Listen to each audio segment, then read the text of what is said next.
Hi, my name is Kati, and I am about to start a series sharing my life story. From childhood to the present, all the ups and downs, the happy and painful memories that shaped me. I want to take you back to when I was in 4th grade. I was an excellent student, one of the best in my class, always scoring top marks. Every semester, my teachers encouraged students who performed well to bring a small gift from their mothers. These gifts would be presented to the students in front of the entire school during the morning ceremony, a way to honor and celebrate their academic achievements. Excited and proud, I went to my mother and asked her to get me a gift for the ceremony. I thought this would be a moment where she could share in my success, a moment of recognition and joy. But her response crushed me. "This is a waste of money," she said dismissively. "You are only doing what you're supposed to do. It's not a big deal. I don't have time for this." Her words stung.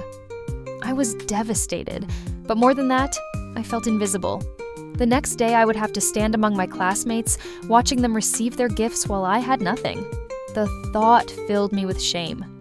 I knew the other children would mock me, not because I had bad grades, but because I was the only one without a gift.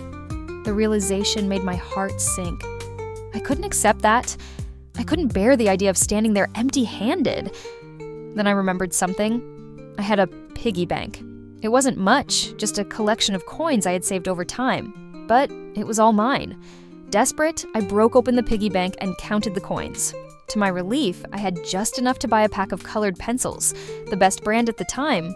Determined, I went to the stationery shop, purchased the colored pencils, and even bought wrapping paper to make it look special. That night, I wrapped my own gift, my heart pounding with a mixture of excitement and sorrow. I told myself this was my moment, and I would not let it pass without being acknowledged. The next morning, I handed the wrapped gift to the principal. "My mother is very busy," I lied, forcing a smile. "She asked me to bring this." The ceremony began. One by one, students received their gifts, their mothers standing beside them, beaming with pride. The applause, the cheers, it was a beautiful moment for everyone. And then my name was called. I stepped forward alone. I received my own gift, a gift I had bought for myself. No one stood beside me, no mother's proud smile, no congratulatory hug. I forced myself to smile as the students clapped, but inside I felt hollow. After the ceremony, my classmates gathered around me, eager to see what I had received. I unwrapped the gift, revealing the Faber-Castell brand-colored pencils. They admired them, commenting on how nice they were. For a brief moment, I felt a small sense of relief. I had managed to blend in. I had hidden my pain, but when I returned home, the weight of reality crashed down on me. No one asked me how my day had been.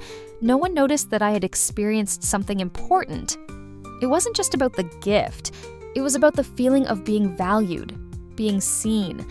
That was the day I realized that, in my mother's eyes, my achievements didn't matter.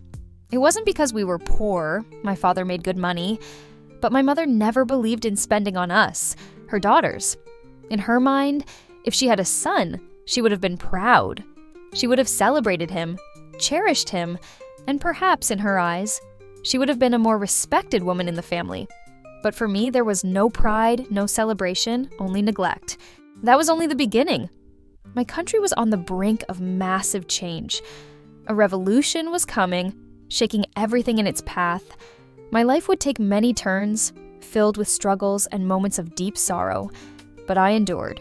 And I want to share it all with you. This is just the first chapter of my story. There are many more memories, some sweet, some bitter, and many lessons learned along the way. I hope you will follow my journey because in these stories, you might find reflections of your own. Thank you for watching.